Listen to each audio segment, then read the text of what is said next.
Assalamualaikum warahmatullahi wabarakatuh. Selamat pagi anak-anak. Gimana dan kabar kalian? Semoga kalian dalam keadaan sehat ya. Anak-anak, kali ini kita sudah masuk ke tema kelima, yaitu tentang wirausaha. Mari simak penjelasan dari Pak Guru.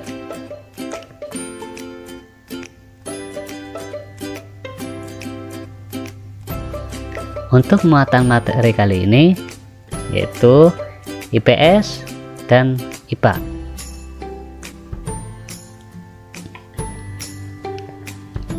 Untuk muatan IPS, kompetensi dasarnya menganalisis posisi dan peran Indonesia dalam kerjasama di bidang ekonomi, politik, sosial, budaya, teknologi, dan pendidikan dalam lingkup ASEAN. Menyajikan hasil analisis tentang posisi dan peran Indonesia dalam kerjasama di bidang ekonomi, politik, sosial, budaya, teknologi, dan pendidikan dalam lingkup ASEAN. Tahukah kamu bahwa Indonesia memiliki peranan dan posisi tahukah kamu bahwa Indonesia memiliki peranan dan posisi penting dalam perekonomian negara-negara ASEAN?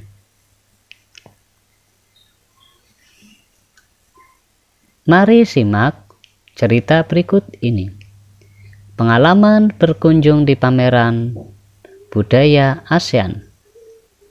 Hari ini merupakan hari yang penting bagi Udin, Edo, Beni, Siti, Dayu, Lani, dan teman-teman sekelasnya. Mereka akan berkunjung ke pameran budaya ASEAN yang diselenggarakan oleh Sekretariat ASEAN yang terletak di Jakarta.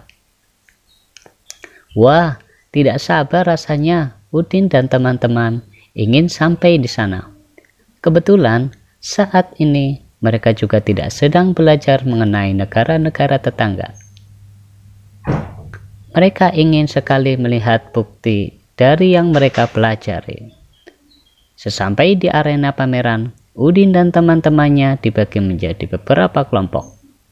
Pameran diikuti oleh 10 negara anggota ASEAN. Masing-masing anjungan tampil menarik dengan ciri khas tiap negara.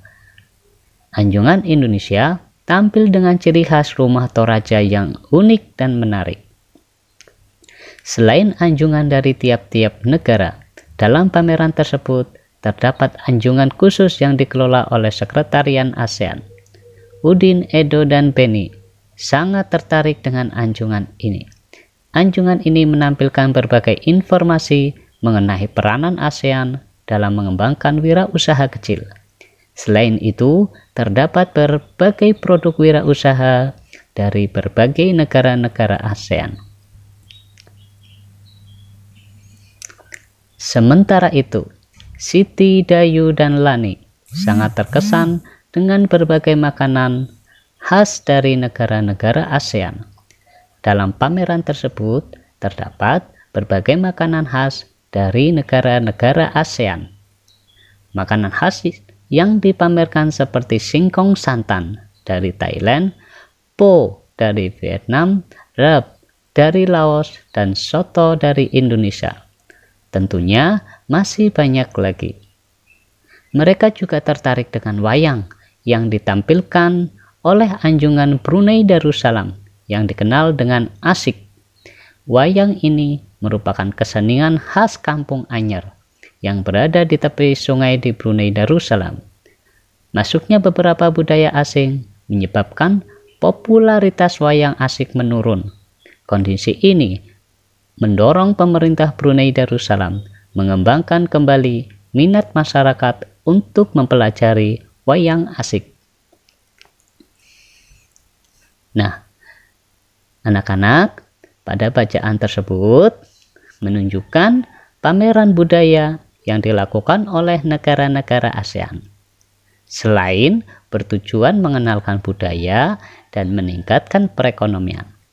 Dengan mengenalkan ciri khas masing-masing negara, diharapkan kunjungan wisata dapat meningkat. Kunjungan wisata akan meningkatkan devisa negara. Selain melakukan pameran, negara ASEAN melakukan berbagai kerjasama di bidang ekonomi. Melalui kerjasama tersebut, diharapkan perekonomian negara-negara meningkat sehingga masyarakat sejahtera. Ini adalah gambaran tentang kegiatan pameran oleh negara-negara di ASEAN. Kemudian, apa sih peran Indonesia dalam kerjasama ekonomi di ASEAN? 1. Indonesia pernah menjadi tuan rumah penyelenggaraan KTT 1, KTT 9, KTT 18, dan KTT 19, yaitu bertepatan di Kota Jakarta dan Bali. KTT itu adalah konferensi tingkat tinggi. Indonesia juga pernah menjadi pemerkasa, inisiator, motor penggerak organisasi ASEAN. Jadi Indonesia ini memiliki peran penting. Indonesia salah satu pemerkasa terbentuknya Masyarakat Ekonomi ASEAN atau MEA melalui KTT ke-13 di Singapura. Selanjutnya, Indonesia menjadi salah satu negara penyedia cadangan pangan. Dulu Indonesia pernah menjadi negara lumbung padi terbesar di ASEAN. Namun kali ini posisi Indonesia itu sudah menurun. Kemudian Indonesia bersama negara ASEAN lainnya memerkasai terbentuknya ASEAN Free Trade Area atau AFTA saat konferensi tingkat tinggi keempat. Berikutnya, Indonesia menjadi tempat proyek dari Komite Pangan. Tadi ada 2, Komite Pangan dan Kehutanan. Pada KTT ke-21 ASEAN, Indonesia sebagai pemimpin negosiator Regional Comprehensive Economic Partnership atau RCEP. Nah, demikian peran Indonesia dalam kerjasama ekonomi di ASEAN.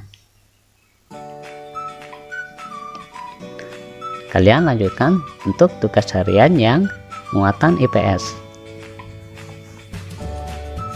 Nanti tugas ini kalian screenshot ya.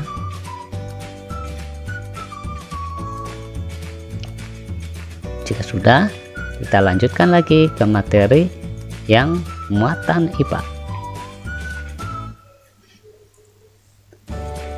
Kompetensi dasar yang akan kita pelajari yaitu mengidentifikasi sifat-sifat magnet dalam kehidupan sehari-hari, membuat laporan hasil percobaan tentang sifat-sifat magnet dan penerapannya dalam kehidupan sehari-hari. Dalam pameran negara-negara ASEAN, terdapat cindera mata terbuat dari magnet yang bisa ditempel pada permukaan yang terbuat dari besi, misalnya di pintu lemari es. Saya ingin mengetahui lebih lanjut tentang magnet. Mari kita pelajari materi tentang magnet.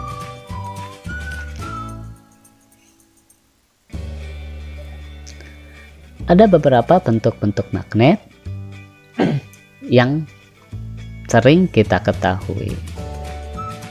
Ini disebut sebagai magnet batang. Ini magnet silinder. Dan ini adalah magnet ladang. Ini seperti bentuk yang ada di kaki kuda. Berikutnya adalah magnet jarum. Magnet jarum ini biasanya digunakan pada penggunaan kompas untuk menunjukkan arah utara dan arah selatan. Kemudian ada magnet yang menyerupai bentuk U, sehingga diberi nama magnet U. Berikutnya ada magnet lingkaran, atau ini juga bisa disebut sebagai magnet kepingan. Yang terakhir ada magnet yang menyerupai cincin, sehingga diberi nama magnet cincin. Tahukah kamu, lebih dari 2000 tahun yang lalu, orang Yunani yang hidup di Magnesia menemukan batu yang istimewa. Batu tersebut dapat menarik benda-benda yang mengandung logam. Ketika batu itu digantung, batu tersebut berputar. Salah satu ujungnya selalu menarik ke arah utara. Karena batu itu ditemukan di Magnesia, orang Yunani menamainya magnetis lithos. Orang Yunani tidak mengetahui lebih lanjut bagaimana sifat-sifatnya. Namun mereka telah mengamati ciri-ciri bahan yang kemudian disebut sebagai magnet. Saat ini banyak teknologi yang menggunakan magnet. Contohnya ada pengeras suara, layar TV, dan kaset. Ini merupakan contoh-contohnya. Kemudian kita akan belajar ke sifat-sifat magnetnya. Sifat magnet yang pertama adalah magnet memiliki kekuatan gaya tarik benda tertentu. Kemudian dibagi menjadi dua, ada benda magnetis dan benda non-magnetis. Benda magnetis itu adalah benda yang dapat ditarik oleh magnet. Contohnya ada besi, seng, baja, nikel, dan kobalt. Benda non-magnetis adalah benda yang tidak dapat ditarik oleh magnet. Contohnya ada kain, kertas, kaca, plastik, kayu, spons, karet. Ini karet namanya ya. Nanti ketika Pak Guru berikan PDF-nya, ini karet. Pak Guru perbaiki nanti. Emas, ada aluminium, ada timah. Sifat magnet yang berikutnya, yaitu magnet dapat menembus benda penghalang. Jika sebuah magnet bisa menarik paku, kemudian dibatasi oleh kertas, tetap bisa menarik. Jadi kekuatan magnetnya itu bisa menembus benda si penghalang tersebut.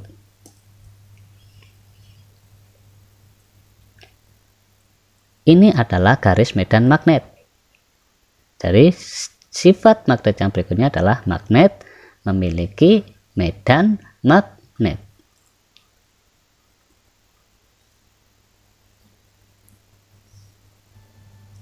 Sifat yang berikutnya, gaya tarik magnet. Gaya tarik magnet itu gaya yang dapat menarik benda. Nah, di sini pada gaya magnet ini, jika dua benda magnet dengan kutub yang berbeda didekatkan, maka dia akan saling tarik menarik. Jadi ketika berbeda itu akan tarik menarik. Sebaliknya, jika kedua magnet dengan kutub yang sama, jika didekatkan maka akan tolak menolak. Sifat magnet yang berikutnya yaitu magnet memiliki dua kutub, yaitu kutub utara atau north dan kutub selatan atau south, disingkat N dan S.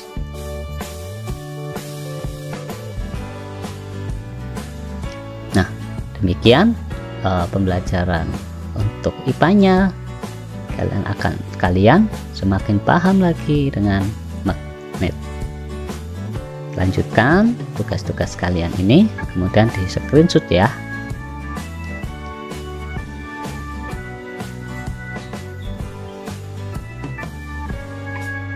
Baik, bagi kegiatan pembelajaran kali ini sudah. Semoga ini bermanfaat untuk kalian. Jika ada sesuatu yang belum jelas, kalian bertanya kepada Pak Guru bisa melalui WhatsApp. Pak Guru akhiri dulu. Wassalamualaikum warahmatullahi wabarakatuh.